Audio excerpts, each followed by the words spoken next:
2 or 3 months ago, I talked to Anthony Lebrano. I said, we got to get something going for Penn State for all of our sports. So we started on it. We put together an advisory board, and then we found out there were some other guys working on it. We called each other and said, let's all do this together. So we got everybody kind of combined into one. And really what we want to do is we want to benefit all 31 sports. I think that's the most important thing. I think we want to be able to help student athletes and do it the Penn State way, create a national standard for how this can be done. There's an educational component. There'll be internships that are paid internships. There'll be educational experience as well as, endorsements and those kind of things. But we want to do it differently, and we want to do it the Penn State way. A lot of this NIL, the way to make money nowadays is through media ventures. I look at the power players in this. I see Lisa Salters, I see LeVar Arrington, I see Todd Blackwood, I see Ben Bowman. Those are some pretty big names in sports media. What kind of role were those advisors have in talking to the athletes about furthering their career and brand marketing after leaving Penn State? Well, we want them to do two things. Number one, help them with their brand, but also create connections for some of them. Number one. Number two, the other thing we want to do is, it's a very diverse group of people and a lot of female athletes, including, even Susan Shandell was not an athlete at Penn State, but she's the CFO of NASCAR. So we want them to make sure that, as we look at this, we don't want this to become dominated by one or two men's sports. We want them to make sure that we're enhancing everybody across the board. Because when you look at our women's sports, we may have as good a women's sports athletic department as there is anywhere in the country, top to bottom. So we wanted them to really call us out if we're not paying enough attention or not doing enough. The one thing we did not want this to become is an ATM machine for recruiting, because that's not sustainable. And all these schools, there's a lot of stories out there. They're going to find out it's not sustainable because, go give that 5-star quarterback 6 figures. Guess what? A year from now, he's going to be looking for 6 figures to stay, and you're going to be looking for 6 figures for the next quarterback. So now and then you're going to be in the transfer portal looking to try and get 6 figures with somebody. And that one donor now, instead of giving $100,000, you're going to be hitting them up for $300,000 or $400,000. So we just want this to be done the right way. And we want people to want to come to Penn State because of what Penn State can mean to them for their life. That's kind of what I was going to ask you is, with the women's thing, all the talk nationally is this guy's getting this for football or this guy's getting this for basketball. This is kind of the first national kind of hit that I've seen in the national media that says, hey, this is a large focus coming in on the women's sports. How do you think that's going to help Penn State, at least on the women's sports, to say, hey, this is something that my daughter wants to be a part of and this is good for her to get there in terms of recruiting for those Olympic sports? Well, I think it's going to be very important. In talking to some people around the country, and I've done some consulting on the NIL side for now 2.5 years. So I'm plugged into what's going on around the country with a lot of different things. So, but I think one of the things is, and I've had some alums say, well, these student athletes get everything paid for. And what you don't realize is the overwhelming majority of Penn State athletes are on partial or no scholarships. So when you talk about pay to play, you look at the national championship wrestling team, they have 9.9 scholarships for the entire roster. So almost every one of those guys, if not all of them, are paying some money at some point. So whether it's women's lacrosse or whether it's men's wrestling, if you go out and you give the top heavyweight in the country from Ohio, we give them a half a scholarship. Mom and dad got to come up with $25,000. Same thing in women's lacrosse, they get a half scholarship. Whereas if Ohio State recruits them, a half scholarship at Ohio State, that's 10, 12 grand as opposed to 25 grand per year. So one of the things NIL is going to be what we want to be able to do is create educational internships, things like that, where we close that gap and they're not graduating from Penn State with 20 or 30 or 40 or $80,000 in student debt. A lot of these athletes are essentially paying to come to school here and compete for Penn State. And I think the sooner we can get alumni to understand that and be part of this process, I think it's going to be great for us across the board. Has any schools from across the nation reached out to you, whether it be smaller ones or larger ones? Because when Penn State does something, that resonates across the NCAA landscape.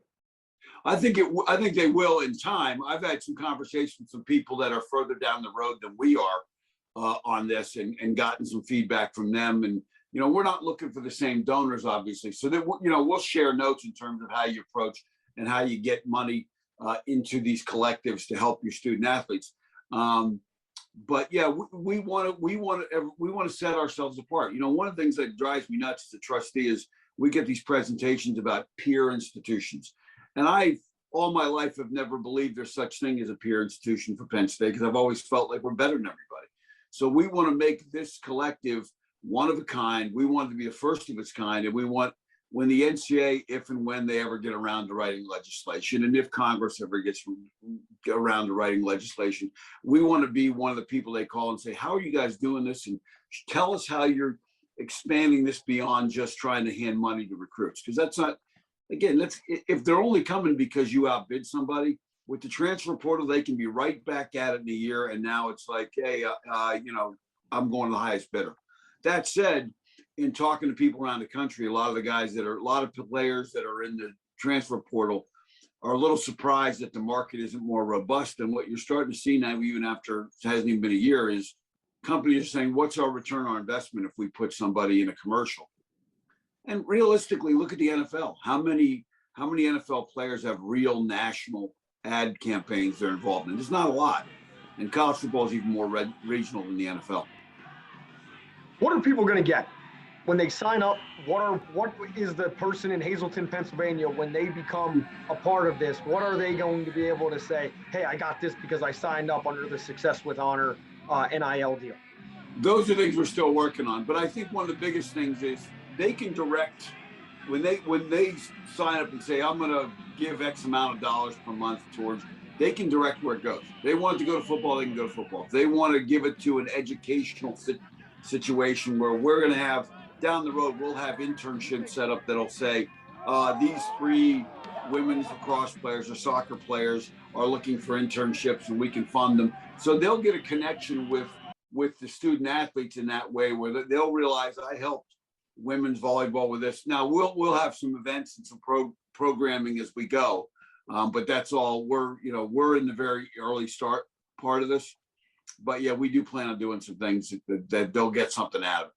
Gotcha. So as of right now, nobody could give enough to get able to sit next to Kale in the corner as for an Aaron Brooks's match, or call an inbounds play for Coach Shrewsbury. Not that I know of. Now, if they want to offer that up, they can. But you know, the thing about with the Pennsylvania law is we have to be very careful. As a trustee, I can't serve on the board of this. I'm limited. I can't help set up deals. So all those things are going to be things that are set up by somebody else. But you know, I wanted to be instrumental in trying to get this done and have a say and doing it the right way. And that's why we picked the name Success with Honor, because we wanted that to be a symbol of where we're coming from.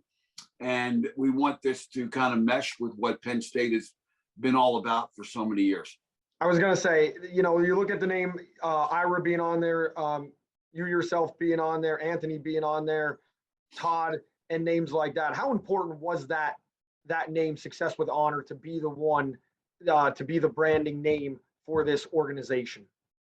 Well, that was really important because we really wanted, you know, you can come up with any kind of name you want, Nittany this or Happy Valley that or whatever it is.